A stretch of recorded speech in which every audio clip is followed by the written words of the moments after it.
Okay, then this is a lecture about basic rhythm. Yeah. So first, let's start going over one super basic kind of thing. I'll just open up like a random kind of map, just so I can put some objects down. Let's just do this one, even though big circles, but who cares? So there's like a kind of important distinction when talking about a lot of rhythm.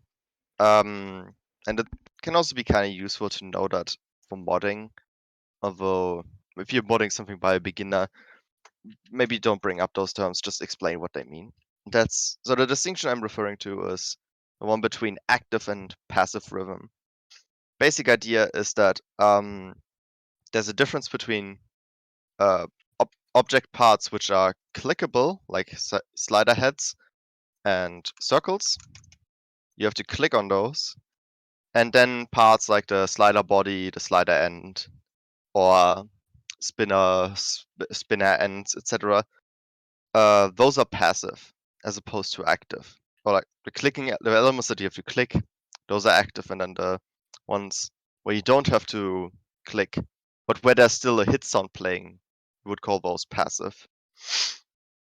And one kind of basic idea is that having to click things gives a kind of physical feedback, and so that can be used to put a little bit of emphasis on things, or I guess omitting emphasis by not making something clickable. So now I think we can kind of do with that sort of thing in mind is make like a kind of hierarchy of sort of how much emphasis different types of objects give. I think the most, or at least in the current, how the current game currently works, circles give like the most feedback because they have a hit sound, you have to click them, you need to move towards them, etc. So there's a movement component as well. And the accuracy requirement of them is a little bit stricter than slider heads right now. That's going to change in laser, and I guess in modding V2 it's also different. So right now, arguably speaking, circles have like a little Yes, bit more in in feedback. Sc- in Score V2 it's different. Yeah, in Yeah. Score V2 it's different. Next one would be slider head. Basically the same as a circle. You have the hit sound. You need to move towards it and between slider heads, etc. But again, in modding, what did I say? Modding in Score V1, the accuracy requirement for them isn't as strict. Do you know any of the specifics of like how strict the timing window on them is? It's basically like as strict as a miss, Yeah, it's like essentially. either you miss it or you get a 300. You can get 100s on sliders, but that sort of depends on other kinds of stuff, like whether when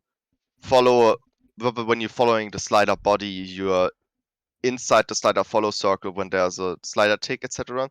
We don't need to talk too much about that. We can talk about that in a lecture on like slider movement or something. Okay, so those are the only really two active elements that there are.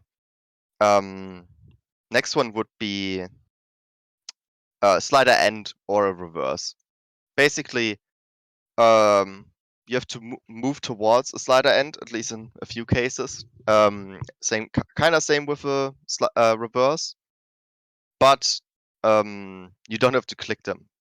And there's still a hit sound playing, so they are different from, say, just pure nothing or the slider body, because they still give some feedback through the hit sounding.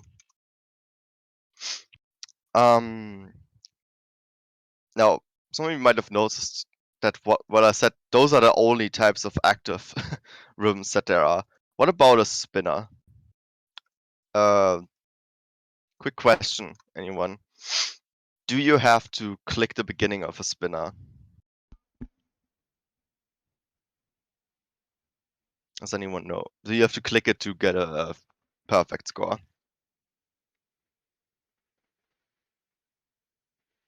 Yeah, you can click whenever you want inside a spinner, or you can even do something like this type of situation, where say you have to here you have to hold like the key down on the slider, as long as it's playing, and then you could just keep holding down Yeah, when the spinner starts. you don't have to actually make a special click for a spinner. It's like when I personally play spinners, if I see a spinner is coming up, I don't click for it. I just hold down the previous note.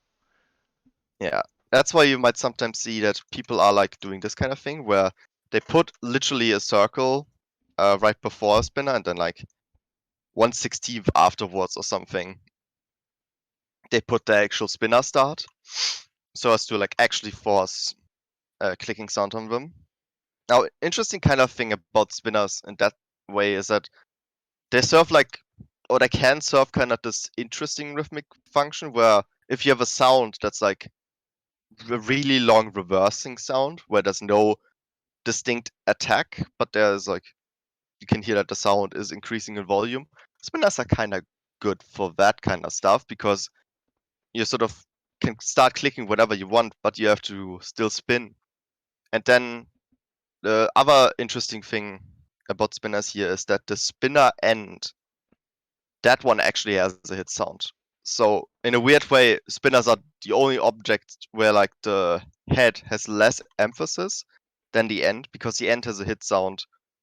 Well, the start is kind of just like there. You can also do like a thing with volume where you can increase the spinner spins volume over time to get even more of that like build up effect or reversing sound effect. Yeah, so in our hierarchy, basically, the spinner end would be the next thing after slider ends and reverses, and then spinner start would be like the least important thing because it's basically just, it's almost not like an object part at all. It's kind of just like after here you can like start spinning your cursor around. After that, this part you can move around a little bit. Okay, so with that kind of stuff in mind, and with again this idea that with the stuff that's clickable versus not clickable, you can emphasize certain things in the song or represent it. There's the next kind of idea would be what I've been taught is called layering or prioritization. Basically, let's start off with a little quote by the mapper Handsome, or like, nowadays he's called Hehe, Hehe. I don't fucking know how to pronounce. So the quote is, first and foremost, your rhythm should be clear and identifiable. There's nothing more annoying to play than random switches between vocals, melodies, and percussions. The golden rule of thumb in this context is to choose an instrument and sticking with it, unless the song itself swaps these, but then switching shouldn't be completely abrupt.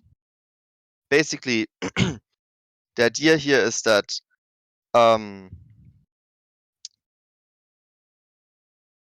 instead of making everything, every kind of instrument in the song click, or every sound that's distinctly there clickable just because you can, you should pick one that you think is most important or that's like the most appropriate to follow and make that one clickable, and all the other stuff can like be either ignored or represented in different ways. Yeah, this is kind of very similar to what we discussed in the last lecture on spacing, where it was kind of like you may want to base your spacing primarily on one layer or one instrument.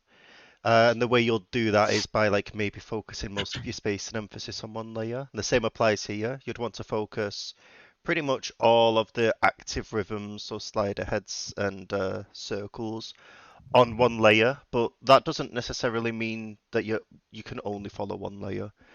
Like you can also use the passive rhythm, so like the non-clickable layer, to map layers that you may not be prioritizing. So for example, if you was mapping a main melody, and then there was like a some kind of kick or something on like a red tick. You could map that with a passive slider end. It doesn't take away from following the main layer because the main layer is still the only layer being mapped actively, but you can kind of cover other layers with these passive objects. Yeah, basically there's still like some feedback. You're still giving some feedback with the passive rhythm where there can be hit sounds on them, to like the less important stuff. But you're prioritizing the more interesting or more important stuff over all the other shit by only that one being clickable. Another thing is that there's still some cases where you might have or want to undermap something. So, is that a good example in this one? Probably not. So, let's take this slider. In this case, I've mapped like there are vocals on all of the sounds, but I decided to use the slider. So only the first one is clickable, and then the other stuff isn't. Okay, before that, I guess let's quickly read the question from last curve. So is it usually a no-no to make percussion clickable when following another instrument? It's a no-no. Not quite. It sort of depends. We're going to talk a little bit later about some cases like that where you might also make drums clickable. I would say if you're really following the vocals and there's just like too many, there's a lot of drum sounds happening and it's like a calm section, you kind of just want to map the drums with passive rhythm instead. If it Yeah. there are some exceptions where say the song is like really intense or higher rhythm density might work, or where the vocal density is super low, or where you're maybe not even following the vocals, but you're actually following the drums and the vocals are the secondary thing. We're gonna talk a little bit. We're gonna talk more about that in detail. Did you want to say something, Jordan? Yeah, I suppose the short answer to that, um, even though we're going to elaborate on it further, the short answer to that is it is usually a no-no to make percussion clickable if you do it and it's taken away from the emphasis of the main layer you're following, then it's usually a bad idea. But it is very situational. Yeah. So, okay, I was earlier talking about undermapping. So in this case, even though only the slider head is clickable, and the two vocals are like mapped passively in the slider, it would still, in this case, make sense to say that I'm prioritizing the vocals actually. Why? Because the vocals are on all of the object parts, so to speak. What would be bad would be, let's say on the slider head there's a drum or some other random sound, but then there are vocals on the passive object parts. In that case, I would be doing a big no-no because I would be prioritizing the other instrument over the vocals. I'm making the vocals passive, but then the other thing that's not as important is clickable. Um, so the most important thing when it comes to prioritization is basically just that the vocal layer is like the main thing you're making clickable, but occasionally you are okay making it mapping it passively with non-clickable rhythm. It should be totally fine. Hi Cat. Hello. Mm, so just to reiterate something from earlier so far, Cat, we were talking about distinction between clickable rhythm and not clickable rhythm. Clickable rhythm being one way you can emphasize things with. Now we're talking about prioritization. So picking an instrument in the song and making that one clickable while the other stuff isn't made clickable. Or at least making the thing you're trying to prioritize mainly clickable. And then sometimes it can be not clickable when you're undermapping. I guess one question might be why would you want to undermap sometimes? Very obvious reason would be this is a song, the song has different sections and those have different intensities. Like say this one, this section, ignore the map. This one. You could say this one is the most intense one. So it would make the most sense if the rhythm is the densest in this one. But if there are actually a lot more instruments playing in the comma section, then you can also use more undermapping, more passive rhythm to lower the rhythm density to make the gameplay less intense, which would fit the lower intensity of the song. So, as basically explained earlier, when you're undermapping to still sort of make sure you're prioritizing a certain instrument, you should just make sure to basically never have clickable rhythm on anything except the main layer. That's like the easiest way to sort of guarantee that you're prioritizing something consistently.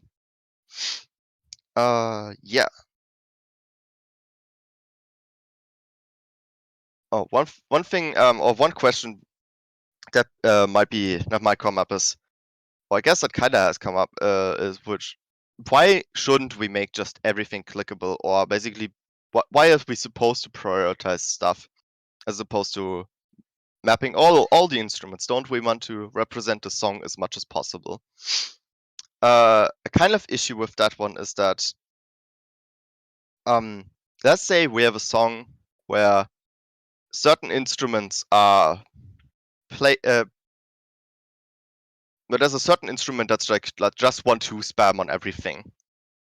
Like say the drums are just doing a consistent beat on every half beat, and then there are vocals only on some of the beats. If you were following the idea of, hey, I'm just making every sound clickable, then you just have a string of 1-2 spam that's not really representing anything distinct in the song. As opposed to say putting down some sliders where you're prioritizing the vocals clearly over something else. You're making clearer what you're actually sort of trying to follow in the song. Another example would be, let's say I have like a string of a few notes here. I'll just put a few notes down and put some combos down. Let's say the cyan or blue combos or whatever, that those are drums, and then the yellow ones are vocals. Now, whenever the drums are playing, no vocals are playing. Whenever the vocals are playing, no drums are playing. If I was to just map everything with clickable rhythm, it wouldn't really. It would seem to fail to represent either of them. Like when I make the vocals clickable, I'm taking away emphasis from the drums because I'm making something clickable where there are no drums. But if I make everything, and then also the other way around, I'm detracting from the vocals. I'm making them seem less important by mapping other stuff that's just not that important compared to them, depending on the song. I kind of have another quote by Handsome slash Hehe, which is basically, even though the music might have multiple layers, it doesn't mean you have to map all of them to reflect the music. Now, something he kind of meant by that is also you can sort of indirectly reflect some of the stuff also through movement. So, let's go back again to the case where all of these are vocals, or where all of these are drums, but then there are occasional vocals on, like, say, these ticks here. Something we've seen kind of in the spacing lecture is that you could also basically follow the drums and then just represent these sounds by using higher spacing or different kinds of movement. That is also possible, although you have to kind of be a little careful with that kind of stuff, because it depends sort of on. I feel like it depends a lot on the density or the intensity of the song. You shouldn't try and do something like that well, it oftentimes doesn't work in calmer sections, but it works a lot better in denser, more intense sections, because you cannot just like have more clicking. And arguably speaking, you are still prioritizing something. It's just that you are prioritizing the drums in this case over the vocal, or the vocals are not the instrument prioritized. You just like emphasizing them with movement. You have any thing to say about the topic broadly speaking, Jordan, so far? No, other than to just kind of reiterate what you said when it comes to making decisions on how to follow multiple layers or how to map a song and passively map other layers. It really does depend on the pacing or the intensity of the section you're on, because not all of the time, but usually a good rule to follow is to kind of match the intensity of the song with the density of active rhythm. For example, like the suggestion Sally just made about representing through movement in a calm section, you wouldn't really want to do that. You'd want to change the rhythm density rather than try to like passively well, not passively, sorry, like secondary representation through movement on vocals. It's like the best way to do that may be through some kind of rhythm rather than having a lot of active objects. But that would work in an intense section though, so it's very dependent on the section that you're on. Yeah. Um, you have any questions so far? Otherwise, you can all open up this map. Uh, did you put it into the links? It Yes. is. This is Switch TV size by 7 Falcon 7. Yeah, I did. It's Um, the bottom link that I sent. okay, perfect. So, because we're gonna do a little map analysis together, hopefully.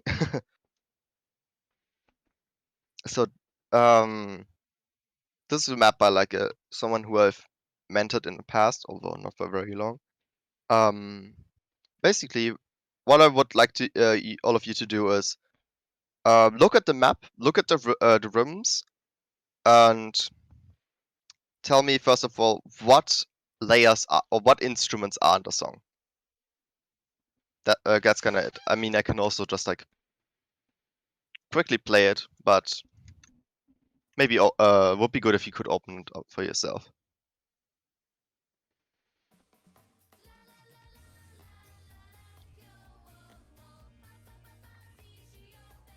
Oh, I'll disable hit sounds. Can better hear the song.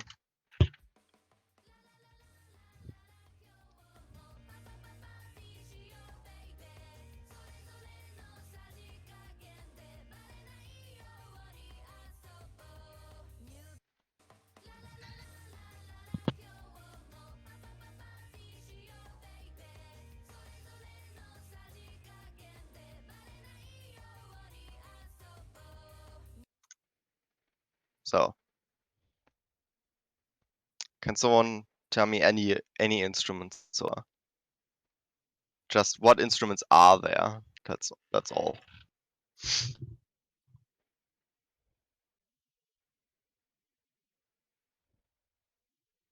Bass, probably true.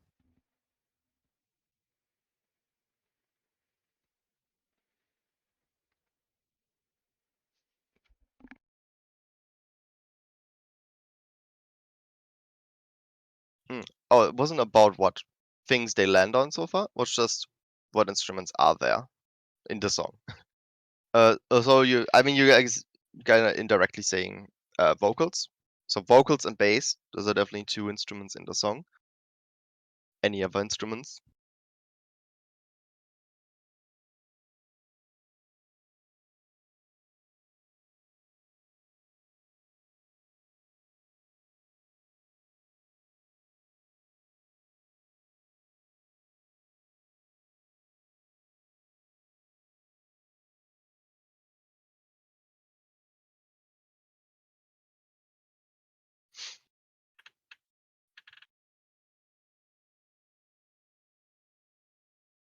There's something doing a sort of clap sound.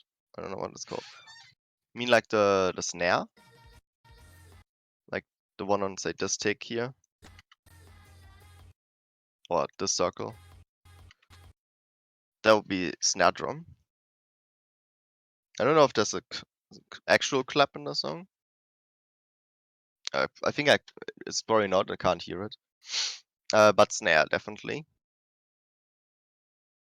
Can someone tell me what what instrument is a snare drum part of?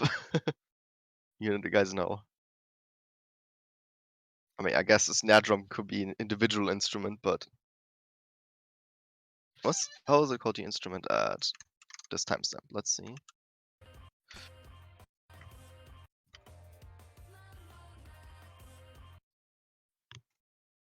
Hard to say. It could be either like a sample, a guitar with like a weird pedal effect, or a synth.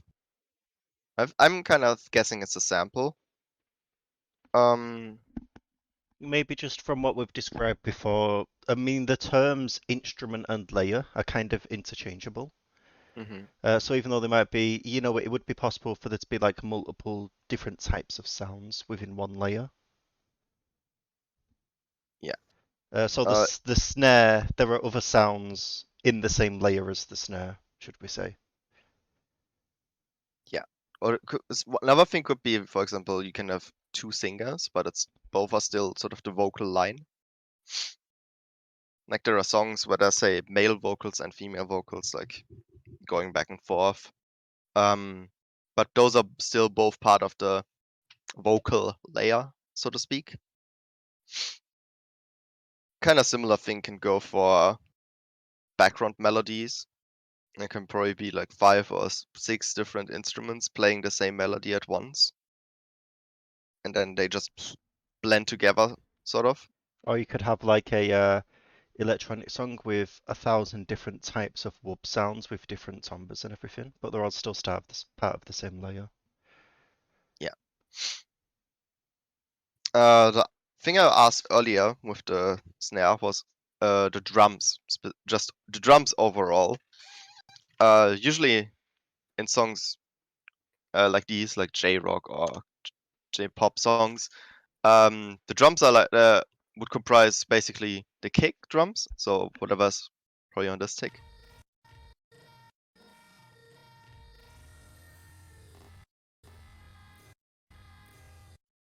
It might also be like a kick drum on this one.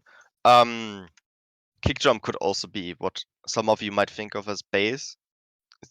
They're oftentimes kind of hard to hear in like a in like a finished mix, unless it's an electronic song or something. Um, but yeah, then there are the snares, obviously, most of the time on beats like these.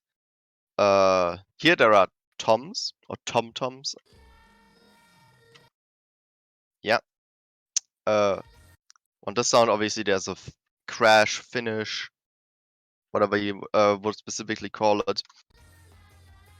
And then on all the red ticks here, there are open hi-hats, or just hi-hats in general are probably in the song. Those are all. I would personally group all of those together, kind of as drums, and then maybe the cymbals or the crashes or finishes or something. Arguably, they may be a bit special, and arguably, hi-hats are most of the time not important, but kick drums and snares are obviously more audible. So you might think of them as a different layer as well. Yeah, but usually all of this kind of stuff is like grouped together just under drums. Okay. Um, so let's assume this song is trying to prioritize the vocals. Um, could some of you like try to analyze the map? Just in this first like key eye section,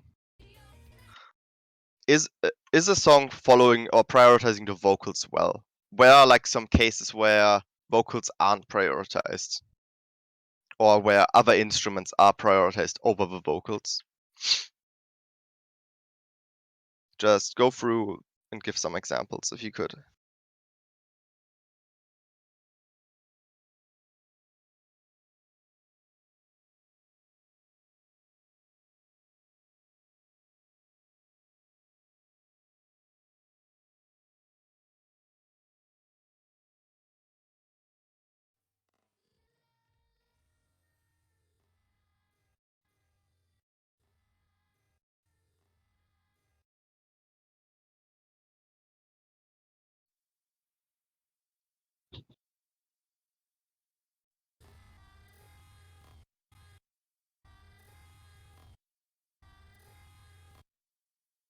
Does anyone notice any places in any rhythms which prioritize other instruments over the vocals?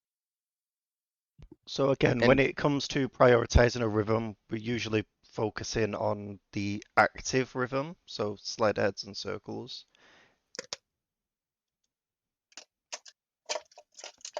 yeah, and something's prioritized when it's clickable, and it's not prioritized if it's not clickable, if it's mapped passively, or rather, if it depends on if there's say a vocal sound, if it's on the slider head and the slider end, versus some other sound is clickable, but the vocal is not clickable.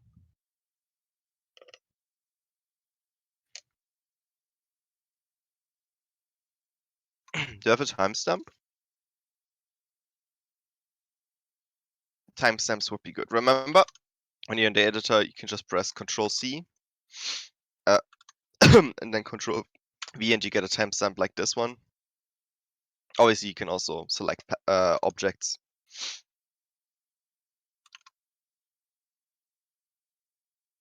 Oh, that must be wrong for me. um, 12:307.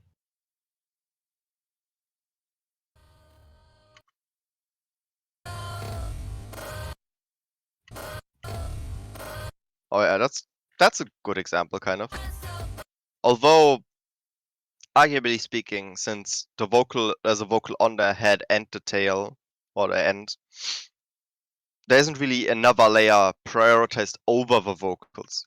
It would be the case if, for example, on here, if there wasn't a vocal here, but there was one on the slider end. In this case, it's kind of just under mapping, basically. I mean, that is still, even though it's maybe not what we specifically asked, that's still kind of a good example of Yeah. where the rhythm emphasis could be improved. Yeah, like, I mean, especially because the sound right at the end is like sort of the last vocal sound before it drops out for a while. Just leaving it on a slider end doesn't really work out well.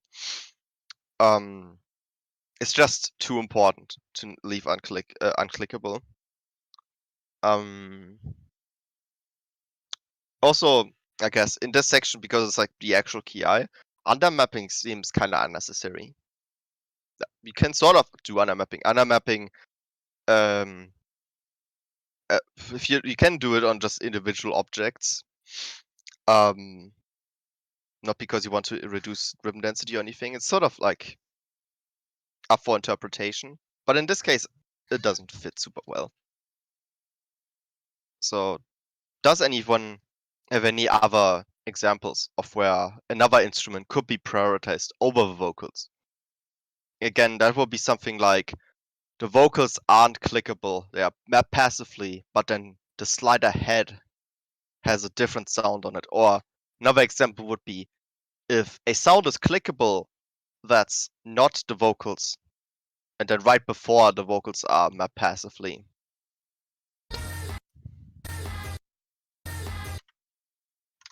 You know, So pretty much anywhere where the layer being followed might be confusing, or the layer being followed isn't the vocals, to put it simply.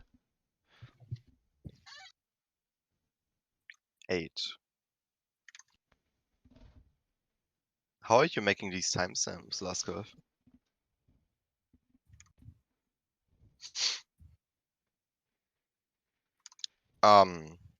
You can just do Control C. Like you're in the editor, press Control C, then you click into the chat and press Control V. And you get a timestamp like this. So you can Control C without having any objects selected. It will just give a Yeah. timestamp. And then if you Or you can select have objects like, objects as well, it will show you the combo numbers as well. yeah. Because the numbers you're posting, because they are missing the first 2 zeros, it's gonna like teleport me to the end of the map. If I put them into, if I click down here, put them in. Okay, those two. So, and it was, let's see what it is. That kinda is like a good example where, now there is a vocal on 3, but there isn't a vocal on 4. This could just basically just be a slider. And might fit more. In this case, a little bit up for interpretation, but sure, that's kind of a good example.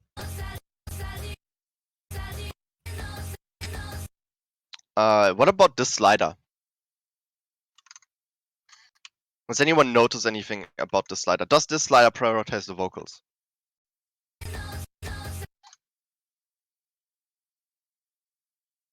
Does anyone have an opinion on that? Does the slider prioritize the vocals? Or contribute to them being prioritized?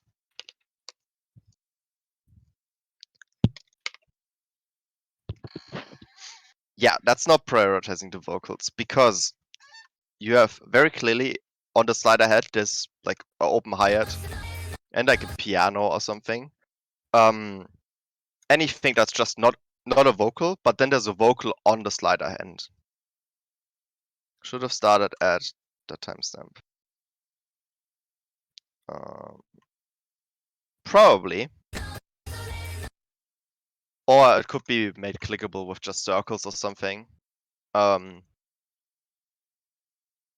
This would be something like, let's say, put down a circle here, then map this like this.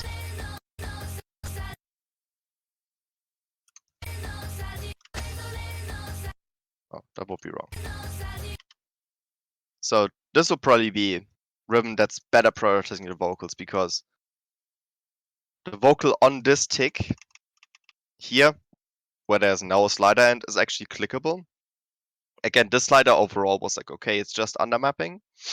But this slider, this is kind of a blunder, because again, the mapper is prioritizing whatever the fuck is on this tick over the vocal on the slider end.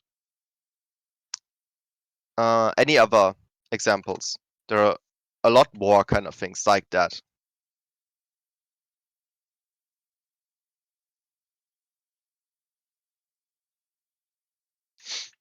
Any other cases where you have say a slider where there's something on the slider head, anything that's not a vocal, and then on the slider end there is a vocal.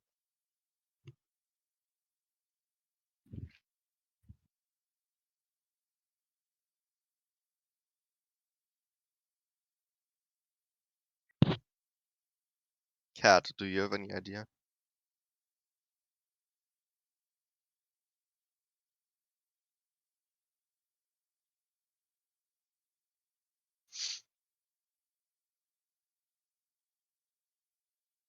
Do you see any object in this map where something is prioritized over the vocals?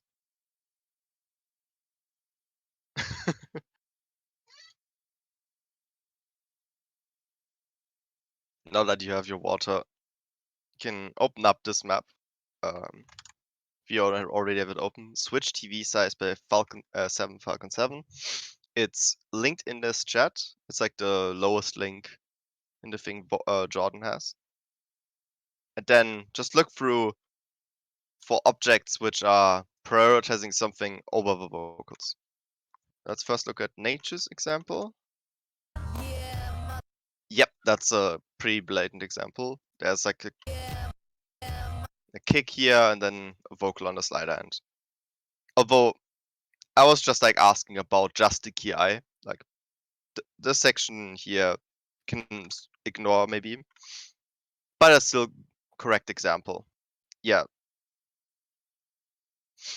Okay, Cat's example is this.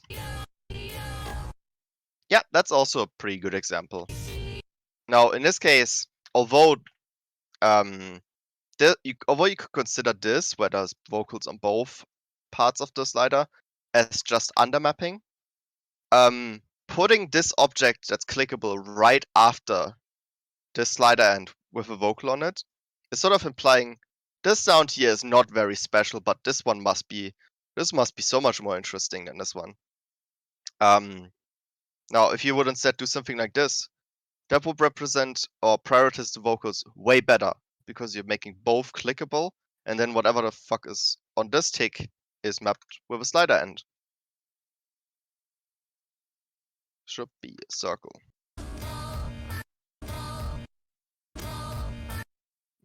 This is one of those cases where it's again could be considered undermapping. Something the mapper could have done, which is sort of unrelated to what we're talking about right now, but would maybe still be better is shortening the slider and making this tick then clickable here. Because there is also like a drum sound here on this tick. It's like a kick.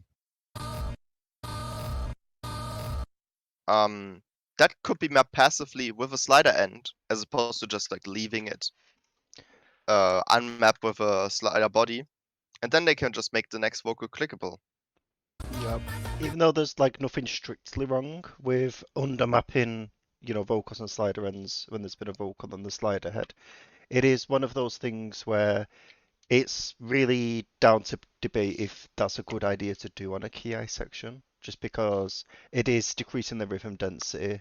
Like undermapping's a tool that's usually used on less intense sections to decrease rhythm density. So to do it on a key eye usually doesn't make too much sense. Yeah. There would be good if you guys could find some more examples, but I'll also just like start posting some I've listed down myself. Let's see.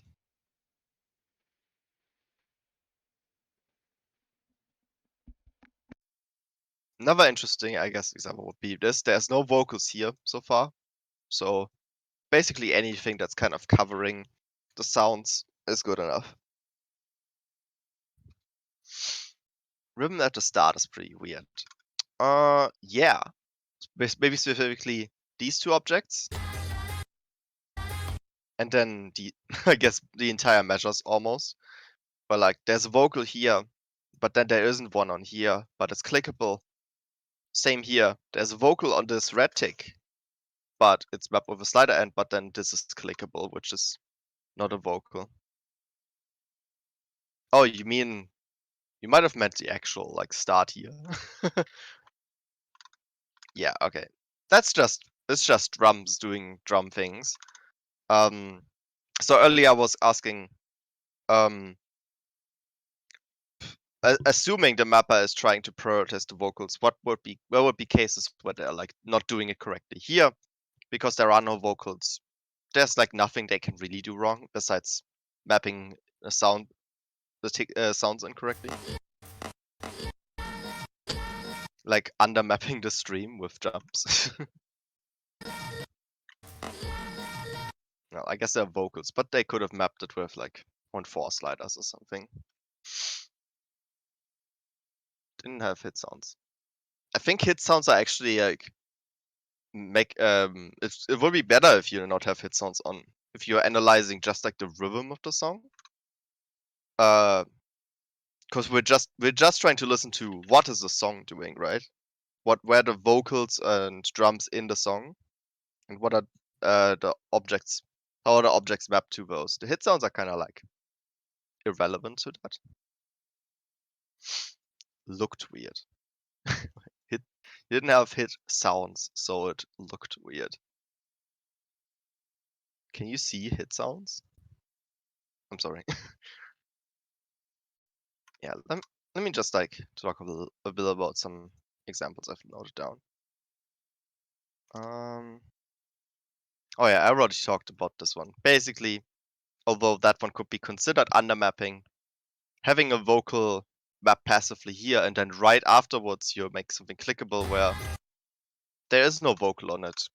You're implying this sound must be more important than whatever is on this tick. And on this tick there's a vocal, but we're trying to prioritize the vocals over other stuff.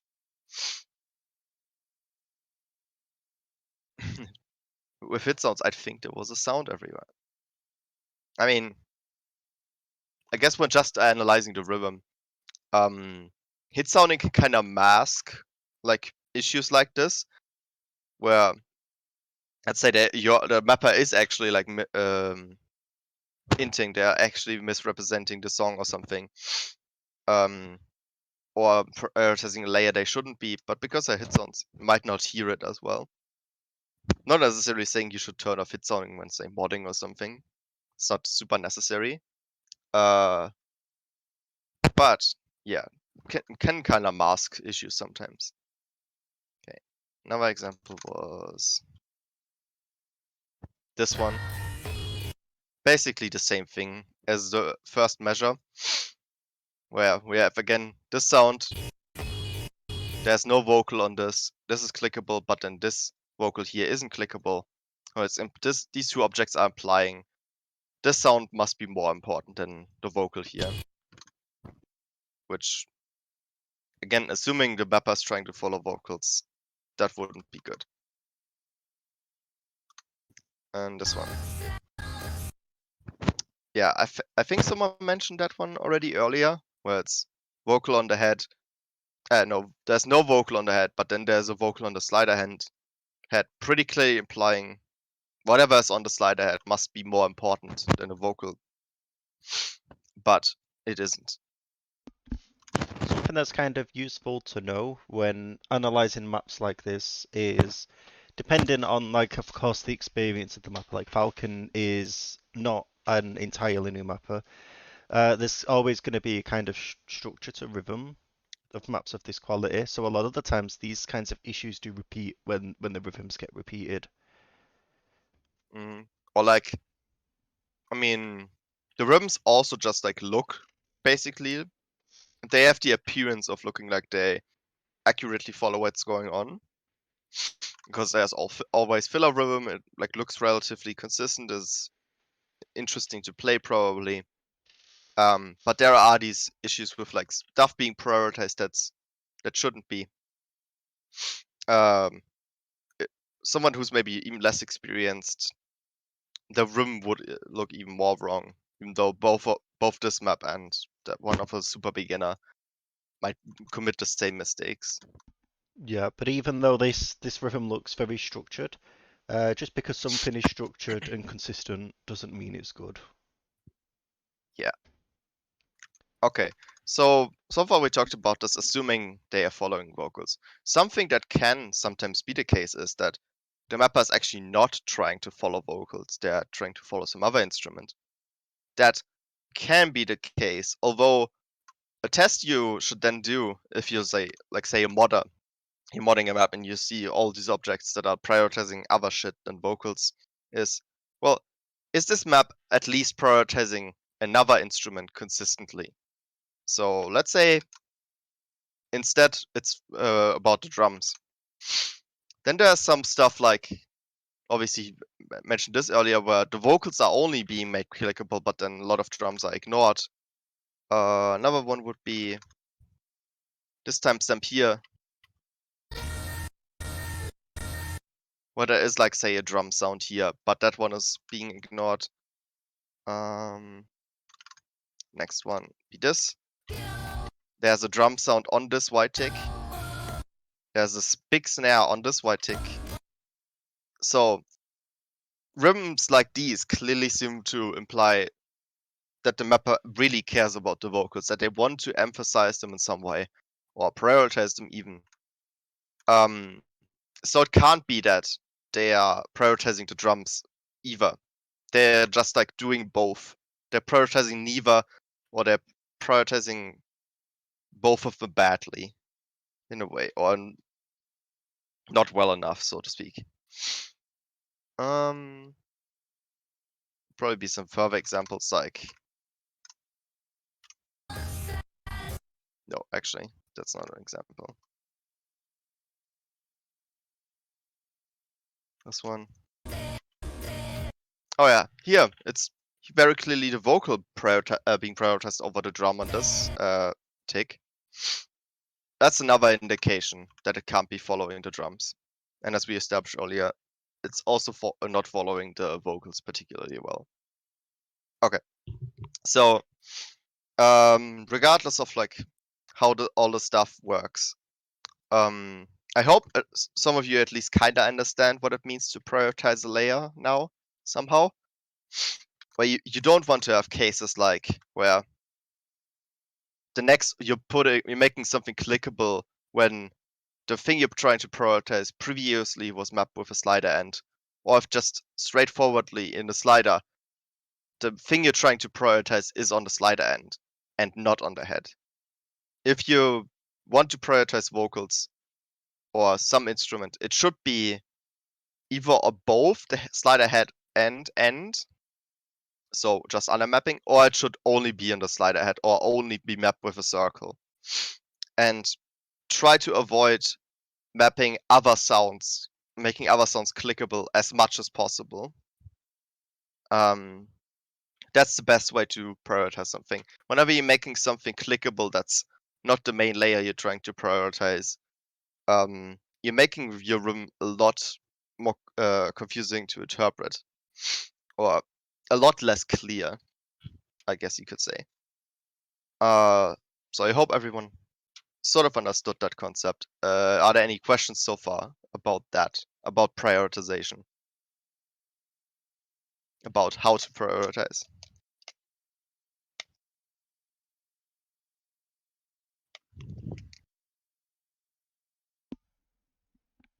If no one has any questions, I do.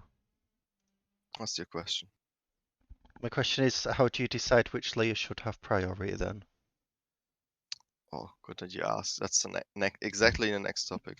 Good job. So just now I talked about, or earlier I talked about how we assumed that they are following the vocals, and then I like said there's this possibility that they're actually following something else. Now, as John just asked, what the obvious question is now, what layer should I prioritize? So depends on a few things, I would say. The most obvious or easiest is kind of if you have a song, most likely it has like some melodic or main vocal kind of layer, one that's like the main melody. In this song, it's kind of obvious. It's just like the vocals doing this la la la la la la la la la la da da da da da da da da or whatever. You can very easily tell that's like the main instrument. It would be the most sort of intuitive to prioritize that one, and especially if you're making, say, a easy difficulty or a normal, you 100% want to follow a layer like that. Even if it's like doesn't follow some of the other criteria I'm going to talk about. In a lower difficulty, it's just the most intuitive to only follow layers like that. But in a higher difficulty, there can be some other considerations. For example, you could, in a way, you could basically just like choose on preference. You could just say, I just think following like the background instruments just represents the song to me more. That would actually be kind of just totally valid. You can just do that. Now, another case would be overall just like rhythm density management. So it might be the case that in this really intense section, the vocal is not playing a lot of sounds. Like let's say it's on this tick and then it's on the second next white tick or something. But then the drums are doing all kinds of interesting stuff or something. Oops. Like let's say I have a song like this.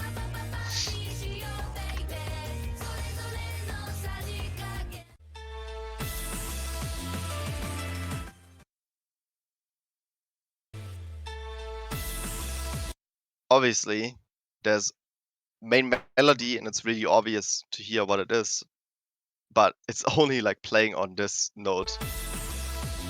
And then on the next entire measure, it's playing again.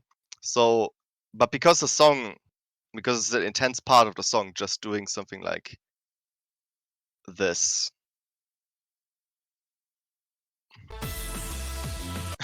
Doesn't really represent the intensity of what's going on well. Now, arguably speaking, you could just make the slider super, super fast, and then you have that could kind of work. I wouldn't recommend it on this song though, because there are just a lot of drums. Like if you listen to the song,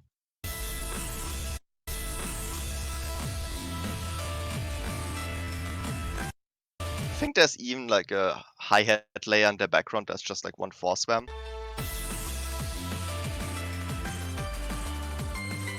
Yeah, something like that. So instead of only prioritizing that main sound, it would just make more sense to follow the more dense one.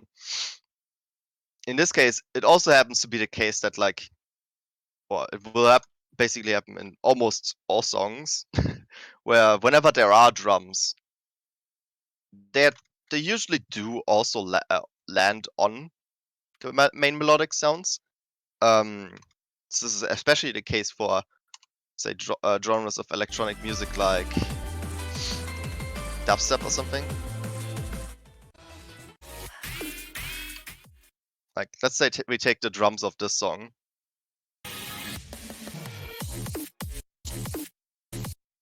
They're basically just consistently over. Whenever the drums or whenever hit, there's also going to be like a bass sound.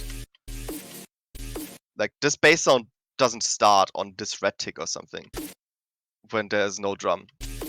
It starts when there's drum directly on it. Same with this one as well. It doesn't just start on this tick and then the drum is on the next tick. The drum just overlaps. So those are some cases where, for example, it totally makes sense to follow drums. I mean, in this case, it's kind of obvious because no matter what layer you're following, you're basically following both at the same time always, because they're just consistently overlapping. Like in a song like this, I don't even have to think about what to prioritize. Maybe in this case, when there's like a drum. Actually, no. In a song like this, you don't have to think too much about what to prioritize because the bass sounds or the main melody or whatever you would call it and the drums, they're just like overlapping constantly. In the other song earlier, kind of was also the case, but you could also argue we are sort of following the drums mainly because that's the only interesting thing that's going on.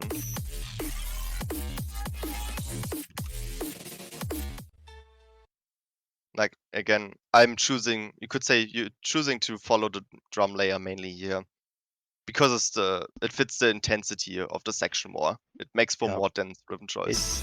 It's not just fitting the density of the section, but it's also a fact that the drums are offering more kinds of rhythm variation for interesting rhythm choices as well. Because you may often come across songs where there is like an interesting melody, but there's a constant drum, like the drum rhythm is just constantly repeating.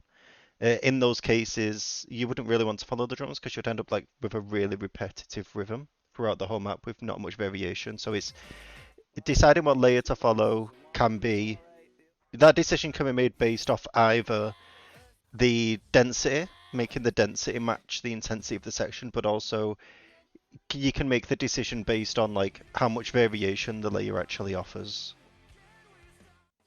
Yeah, if we go back to the song again, this is like a very clear case of the drums being kind of monotonous. I guess almost every song has like usually drums that are more monotonous than the main melody.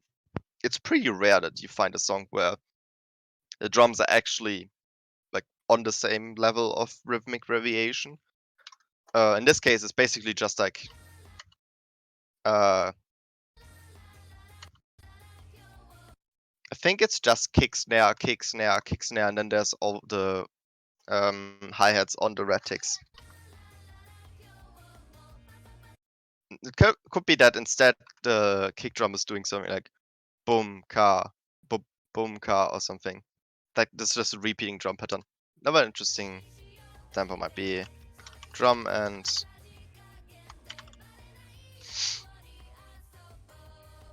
pick a random drum bass song.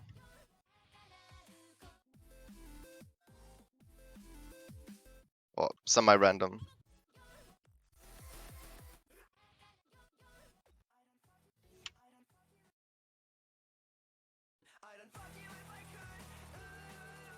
Drums are just doing boom ka, boom ka, boom ka, boom ka, boom ka, boom ka forever, with like one force spam in the background. But the rhythm of the vocals has more syncopation, more variation. It's like da da da da da da da da da da da da da da da da da da da dun da da dun dun dun dun dun or something. That might be one reason, as John said, to prioritize the vocals or the main melodic element over the drums, because the drums are just doing the same boring shit constantly.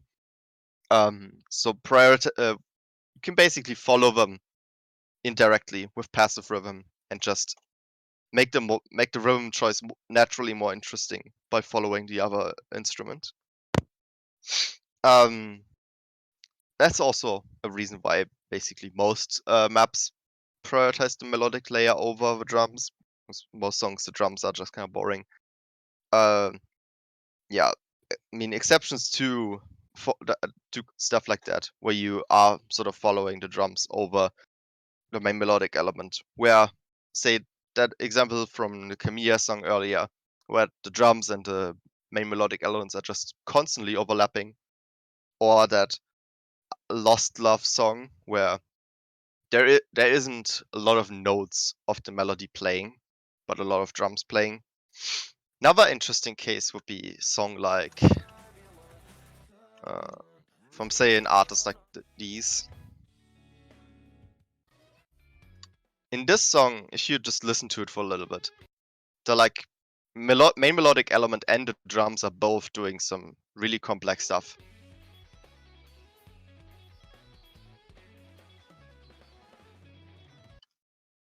Yeah. Now, in this case, arguably speaking, it could make sense to you can just choose between both. You can just either prioritize the drums or the vocals. Wait, was it the vocals? Guitar, sorry. You could prioritize either of them because both would be kind of interesting to play. What you shouldn't do, again, like I said, like we said sort of earlier, is try and prioritize both. So like just making everything clickable with no rhyme or reason. In this case, this one is like kind of prioritizing the main guitar, and then the drums are sort of indirectly being represented with movement. Like there's a drum on this corner here, you have to like change movement on it. Or sliders.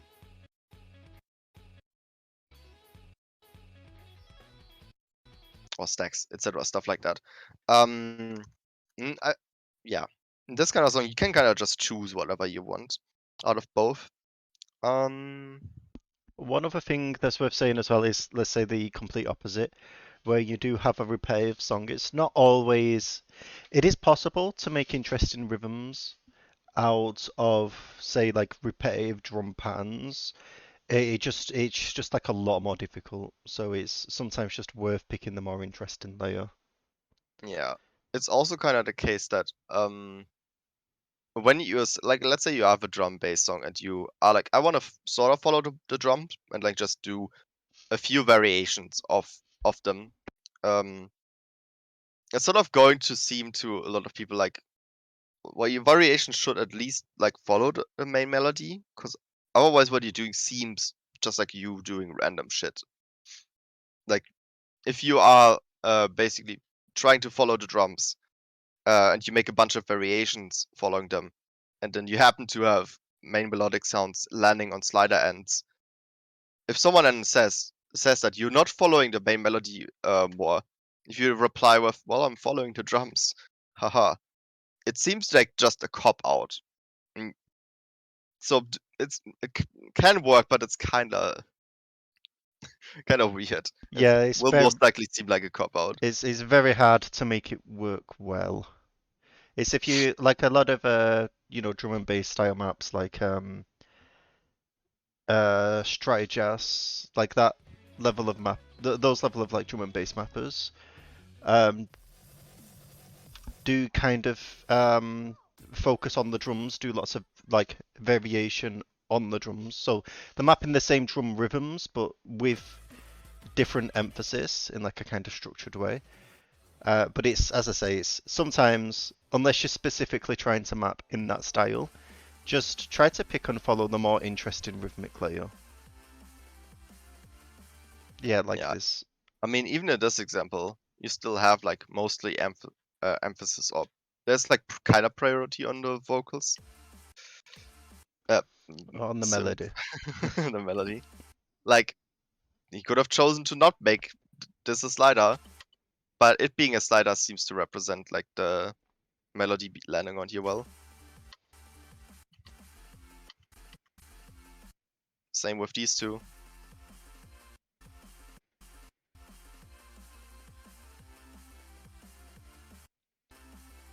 Or the stream ending into it. Yeah, anyway. There'll be some other stuff left.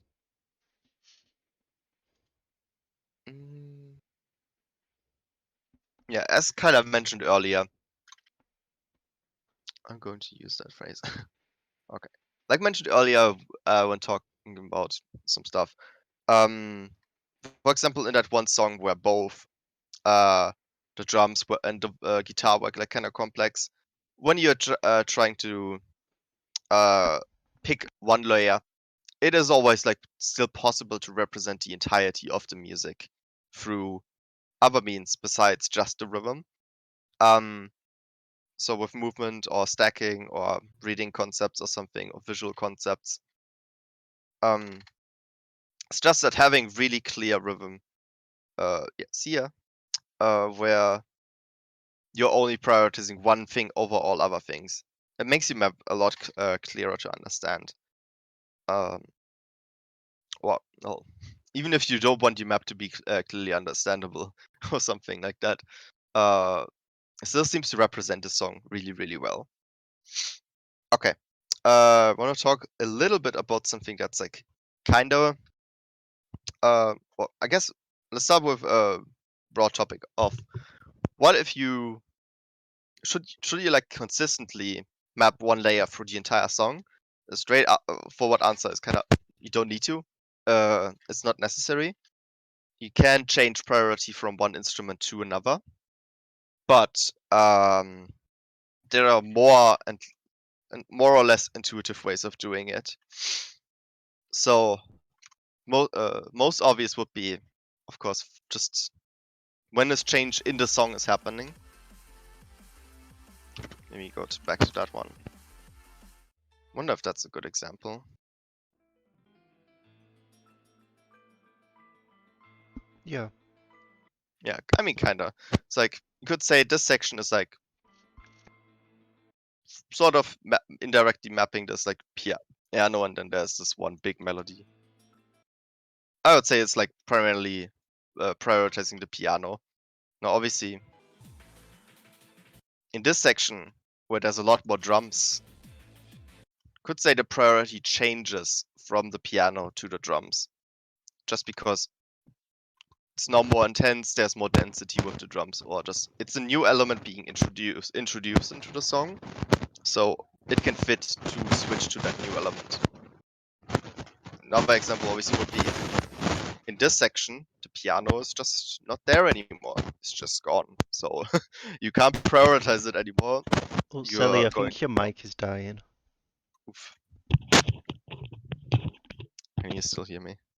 Yeah, it's fine now. Okay. Let's hope it stays that way. I hope everyone understood what I said last. So basically the simplest way of changing from one layer to the other is on transitions between sections. So as soon as this next section starts, I can just map a different layer. We can kind of just do it. it might still sort of if you like just randomly changing from one to another. Wait, what I said randomly. When you're changing, it can still sort of be a bit unintuitive because player might have been earlier prepared to follow a different thing. But that's the most logical way to change a layer on. Yeah. There would be another sort of kind of complicated way of doing it. With a particular example. So let's go to that one. I hope everyone kind of understood this idea of when you want to change a layer, it's the most intuitive to do it when there's a transition between sections. You have any comment on that, or? I have a question. Yeah. So my question is, what if there's a main layer I'm following, but then something quite special happens in the song? It depends a lot, I would say. What is like a good example of a song where that happens? I guess I kind of have one, maybe. What's it called again?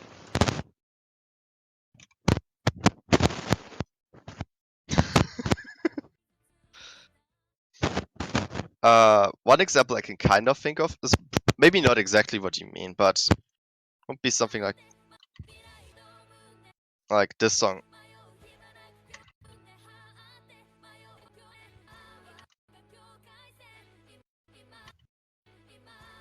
Like this sound here is a really loud sound. This kinda seems pretty important, but there's no vocal on it. And it seems like the vocal is the main instrument in this section. And it's like the only other instrument in this, basically the only instrument in the section besides those loud sounds. The loud sounds also only occasionally appear. So it can't really make sense to say that we're following those sounds.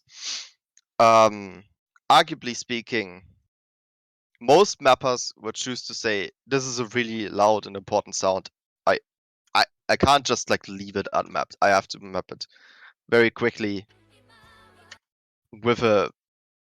I have to very quickly follow change priority to it. Now, you don't have to do that, or I mean, most people will do it, but it is possible to like say, especially if it's in a lower difficulty like this one made by me, of course, to just make only the keep priority on the vocals and just map this in some other way. Like compared to all other sliders so far, this one is a lot faster. And basically like Riven is still prioritizing the vocals, but I'm indirectly sort of mapping this by making it harder to play, by making the slider suddenly fast. Again here, this one is in slow again, and then this one is fast again. So stuff like that is possible, and it's even possible to kind of do that in a higher difficulty. Although most people will sort of gravitate towards just mapping it actively. Guess another example would be like a drum fill with like say 1/4 drums. I think we can maybe talk a little bit more about that later. Basically, what I'm gonna say so far is whenever there's 1/4 in a song or 1/6, like really high density room, it is kind of possible to just map that and still represent the prioritize the main instrument. But we're gonna get to that later if we still have time. You think that answers the question? Or Yeah, well, I think it's depending on the level of difficulty, then it is okay to switch if there is something kind of unique happening in the song, but it's not necessary. Mhm. Yeah, Yeah, this is it's being being recorded. recorded. Yeah. Okay. So let's move to the kind of weird example. This map. Hmm.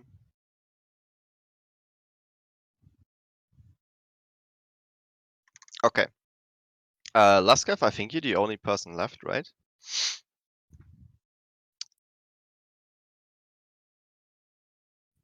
Yeah, so can you open up this map? And like within this ki section, just the first ki, the first chorus or whatever. It's the Could you- second link of the maps that I sent. Yeah. Name is Kizuato by A Star Ru.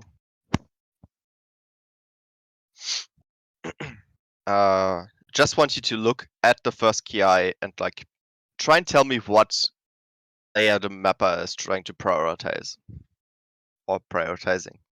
Yeah, first ki. I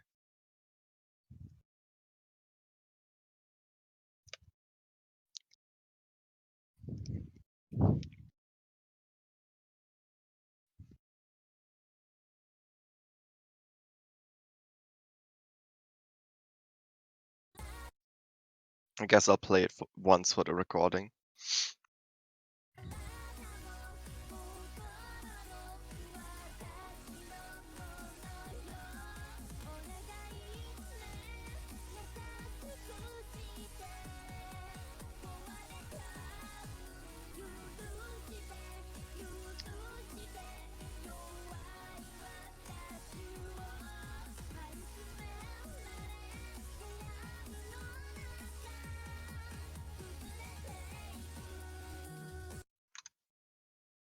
Top diff, yeah. Extra stage or something? Yeah.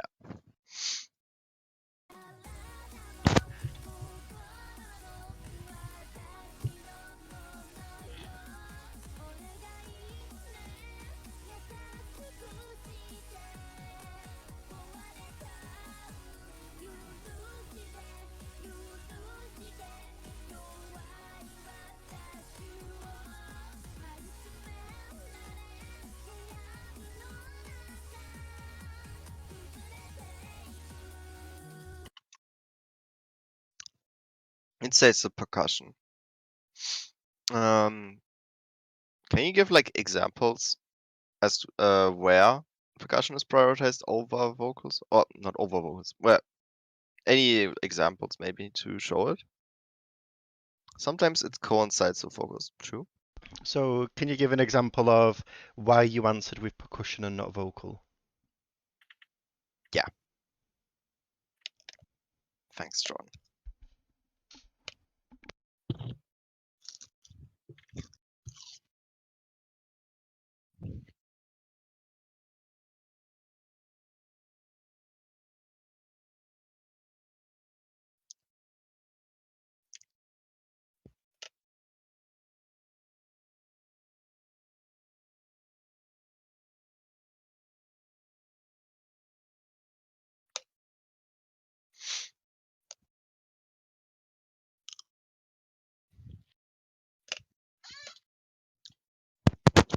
Okay, what about that one? Let's see. I mean, that is prioritizing drums very quickly. Although there also aren't vocals. I guess we should have mentioned earlier, it can sometimes also happen that a certain layer you're following is just like dropping out for a long time. So in this case, the vocal is like playing a very, very long note. And because the song is so intense, just mapping a really long slider won't work. Similar to earlier in that Lost Love map, where there was basically only a melodic sound at the beginning of each measure. That can also be a case where swapping layers to swapping to a different layer can make sense. I would say, roughly speaking, when like a certain layer is not playing for about three half beats, or 2 beats, around that time, you should probably just like map something else. In the calm section, maybe you can just keep mapping that main layer if it's an intense section. If if the main melodic sound is like not playing anything for 2 beats, map something else. Any other examples why you didn't answer vocals?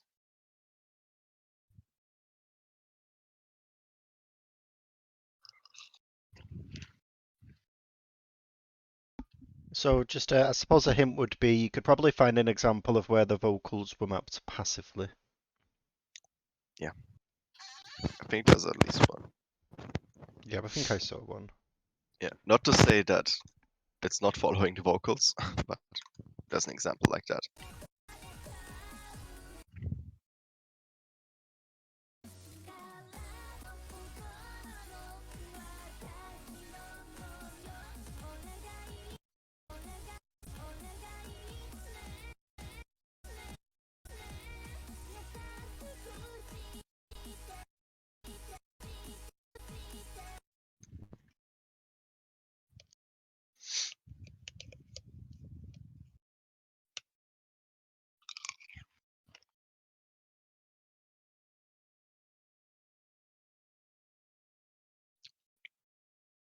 Yeah, basically exactly where my cursor is.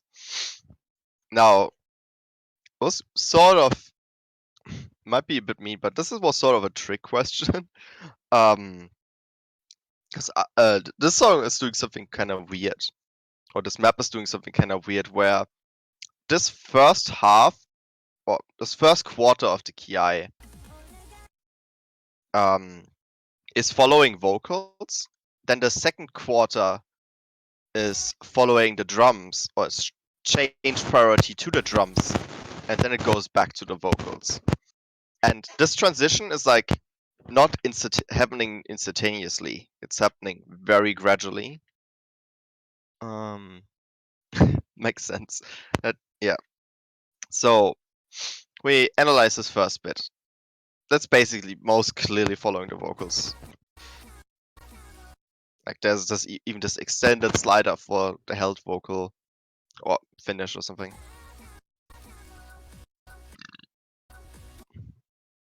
There are other sounds being mapped besides the vocal, but they don't detract too much from the emphasis or priority of it.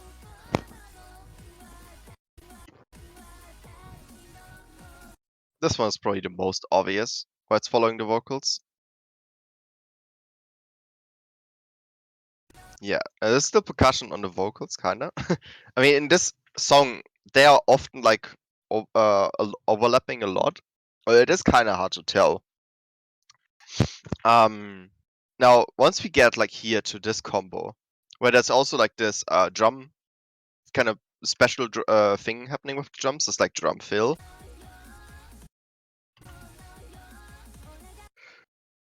Sort of right now we could still analyze this as this is following mainly, or it kind of is following the vocals, and then there's like some just a lot of additional notes. So that's how it sort of starts, and then it continues that way with mostly mapping.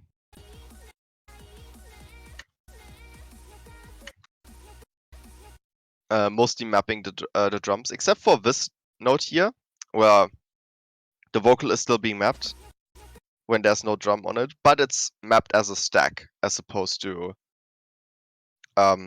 jumps.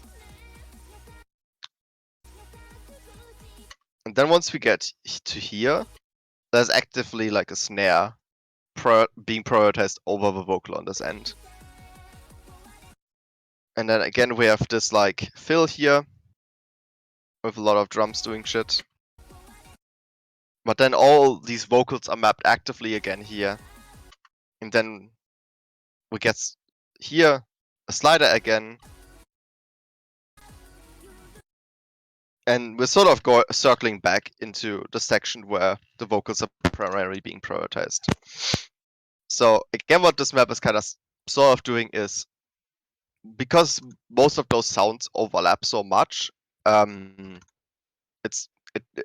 mapper was able to slowly transition from one to the other. Now that can be kind of sketchy. This is what not to do until I'm good. Yeah. In fact, even if you're kind of good, this is still like it's hard to say whether it works well or not. Um,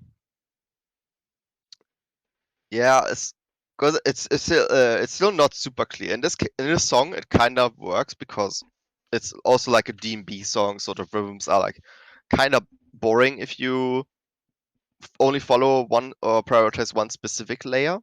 So it's an interesting way of using variation. Um, but in a lot of cases, even if you do this kind of stuff correctly, where you gradually go from one layer to the other, while mostly sort of still all the nodes being mapped to one and then it going slowly to the other. A lot of people will still going to like see that as kind of weird, and it's not going to be super obvious to the player.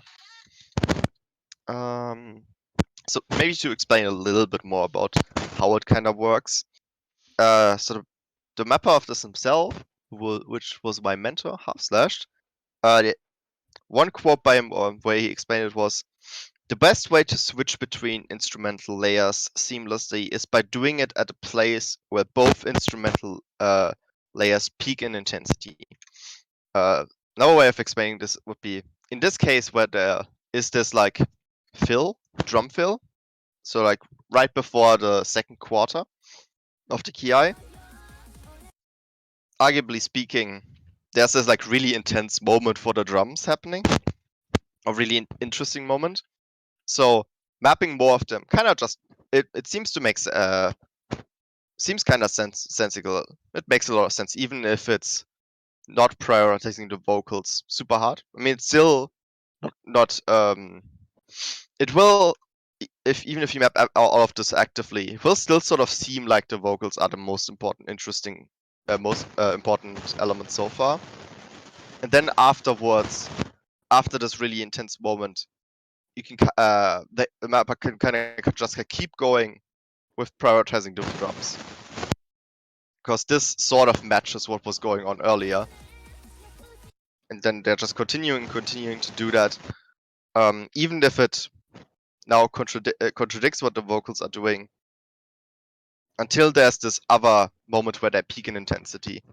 Like especially here, you could say the vocals are peaking in intensity, and then they can just seamlessly go back. I do actually have a kind of separate theory as to why I think this works. Hmm. Yeah, go ahead. I think it's more natural, just because of like how most songs are structured, to have variation or to switch on either the fourth or eighth measure of a section, just because of how most songs are structured. That's when like drum fills are more likely to be, or Yeah, sections get split up musically, on like fourth or eighth measures. yeah, like right at the or right at the start of the next half or next quarter Yeah, of a section, basically. And yeah, as you said, that's most of the time where in songs there are going to be drum fills, where where songs naturally just like change priority to a different instrument. Although I guess in songs themselves, it's only for that short measure. yeah, While in a map, it's like actually changing to the different one. yeah. Not in Uh, this. So this isn't really an example of in this map in particular, but in maps in general, I've like in a lot of maps that I make, if I have like a kind of like a repetitive rhythm or repetitive idea, sometimes it can make sense. It's more intuitive to have variation in like a fourth or eighth measure, which is like the measure or the four beats before the next half of the section, pretty much. mm. Stuff like that can also obviously change if, like, say, the song is 3/4 as a different time signature. Yeah, yeah, But that gets into like music theory stuff. And I don't know. I think it's still the case that like the variations are going to be right at the end, so as to a transition into the next repetition, basically. yeah, Yeah. Okay. So we're kind of done with the topic of layering of prioritization. Let's talk a little bit about like rhythm simplification. So and also guess let's start with a little bit of terminology. Um, so in the editor, like all the musical rhythms are kind of like displayed as fractions of beats. I have like a little table. I can show a screenshot of that one quickly.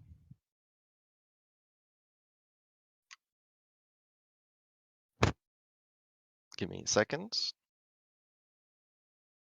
Fuck. Okay.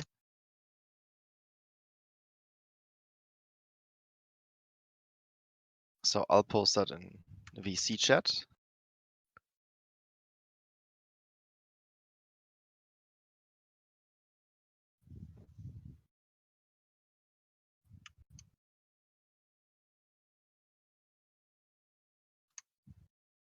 Discord doesn't want me to do it. Hello? My God.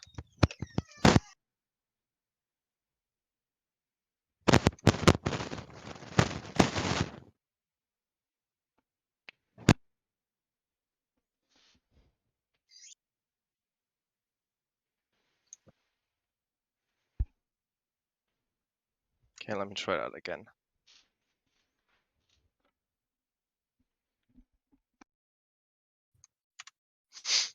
Okay. So this would be like say, a table where on the left side you have how the rhythm would be called, just in music theory or whatever. And then on the right side you have how it would be displayed in the editor.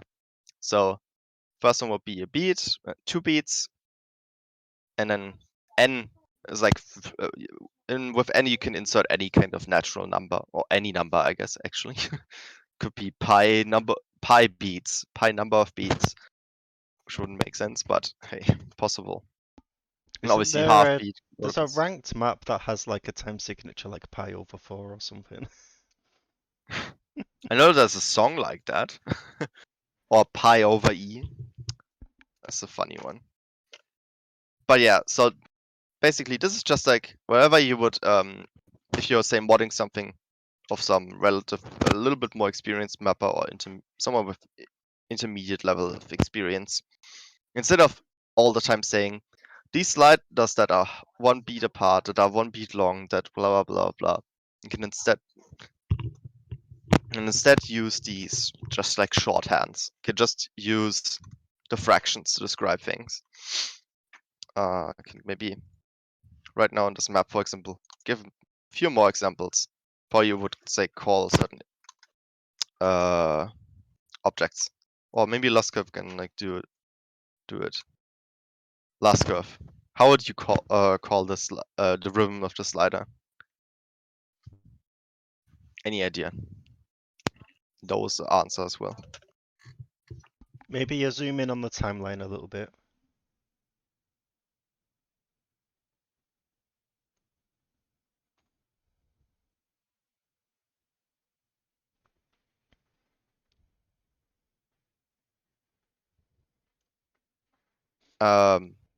Not eighth, but fourth. So it's a 3/4 slider. 3/8 would be if I what would it be like this? Yep. Yeah, that would be a 3/8 slider. Okay, that's fine. That's good. Okay, next one. Um, what would you call this?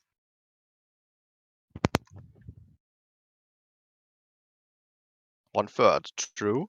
Another way you could call it is that's a 1/3 gap. Um, then you can distinguish between, for example, this would be an active 1/3 gap. Again, terminology from earlier between active and passive. Then we could also have, say, something like this. This would be, you could say this slider is a 1/3 slider, am I correct? Yeah, 1/3 slider, and then this is a 1, 2, 3, a passive 3/6 gap, 3/6 beat gap, because it's from a passive object to an active object. No, of No, course, it's kind of like simplifying fractions because a 3/6 gap, it would be more accurate to call this a 3/6 gap just because of like where the snaps end up. You could also, yeah, so you could call it half beat as well. But in the context of this, if you was mapping like a swing song or a song which landed on these ticks, it would probably be easier to call it 3/6. Maybe I didn't even realize that it's actually 1/2. But yeah. Okay. Next one would be, for example, in this case, you could also describe now two different gaps, which is there is an active gap here, or a gap in active rhythm, and it's the gap between the head and the next object.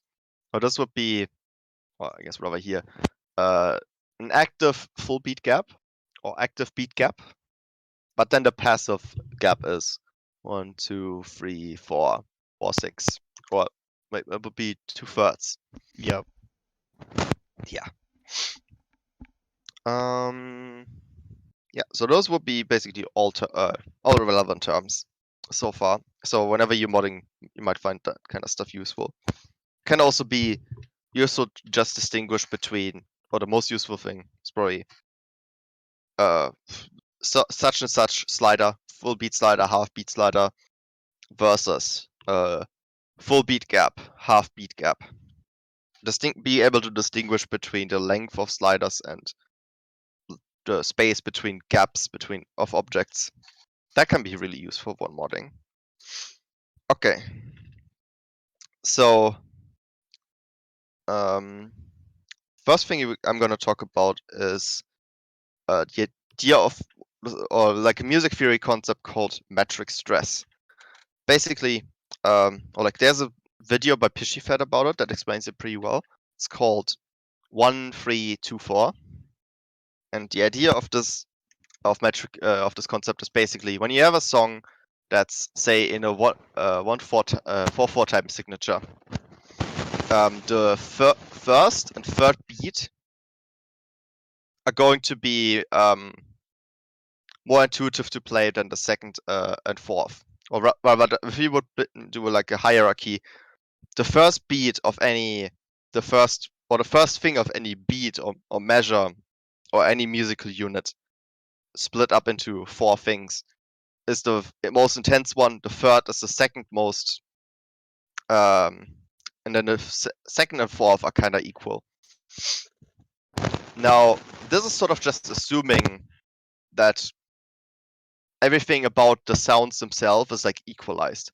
So if you just have a song that's, say, sine waves playing at the same pitch, then maybe changing after like 4 notes or something, like playing consistently at the same pitch with the same volume, same intensity, everything, it's going to seem like the first and the third note are are more stressed, that they get a little bit more in emphasis inherently just because of how we perceive the time signature. Now, ideally speaking, you still sort of need like some changes in the music to really hear what the actual time signature is. But basically assuming that you can kind of tell that there are certain beats that are going to seem more stressed, and then also it's more intuitive basically to play them. This kind of applies to, say, if we have this entire measure here, this is going to be the most stressed beat, the second most stressed. These are less, and same thing within a beat. So this is all within one beat. Clicking here and clicking here is going to be more intuitive than clicking on those two, assuming no context whatsoever of the song. Probably you can apply the same thing to the song more broadly, but those are the most relevant. And this kind of stuff then changes when the time signature is different. So if the song is 3/4, or if it's 1/3 stuff, then the first and third beats or things are going to be the most stressed, and then the second one is the last one.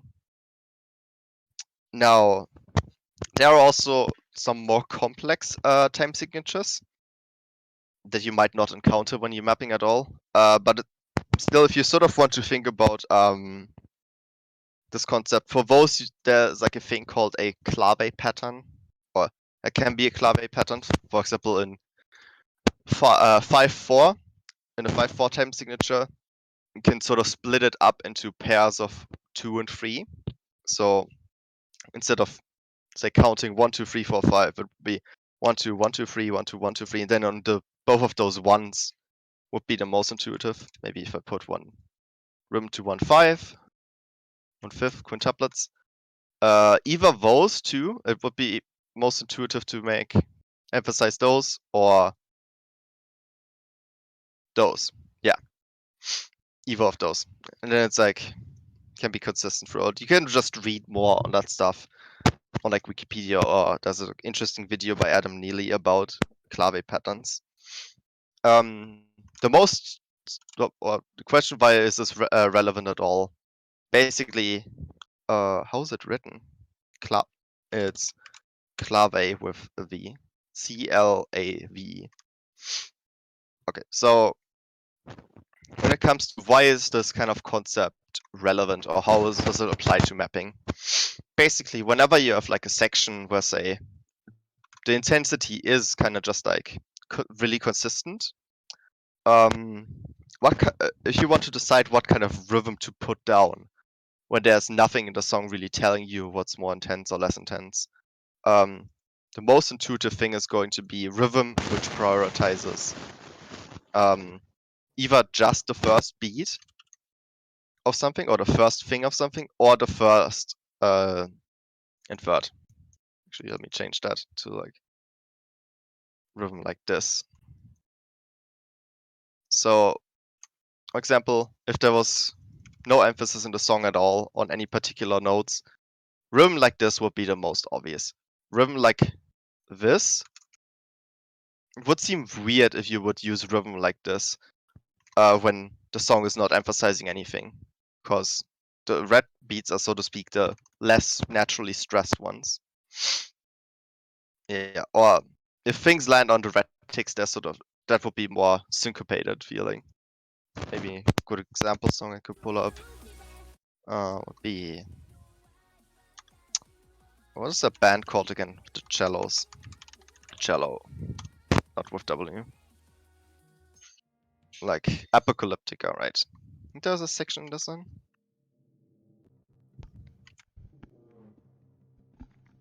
Like if you listen to the song, it's just like single notes being repeated constantly.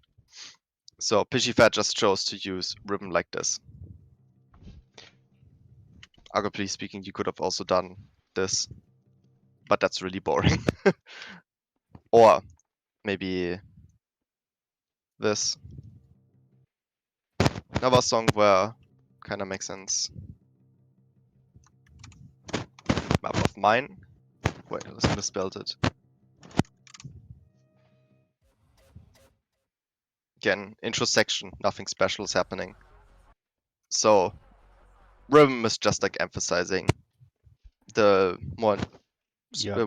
stronger, weaker beats. So it's like trying Oh, to use there's nothing particular to follow, so this is like the most intuitive rhythm. But lastly, I've kind of indirectly brought up quite a good question, which is like why it's more difficult, and that's why it's more difficult to play yet on the red ticks. If sometimes it is going to make sense to follow the red ticks or even like the blue ticks in this kind of way. This is kind of going to go on to the next topic of the lecture, but yeah. it's because it's like further away from what would be intuitive. It's more difficult. So can you look at this map?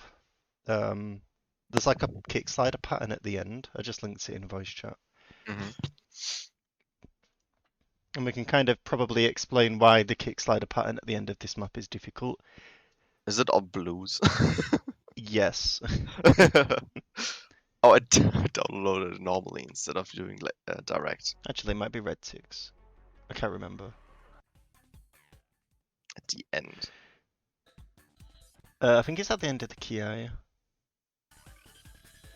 Or it's like somewhere. Yeah. Oh. Yeah, so that's going to be less intuitive to play than if it, say, it was just like this. So just because it's not intuitive doesn't mean it's bad. You just got to understand that when you do like half beat rhythms that start on red ticks, if you do like half beat or quarter beat kick sliders,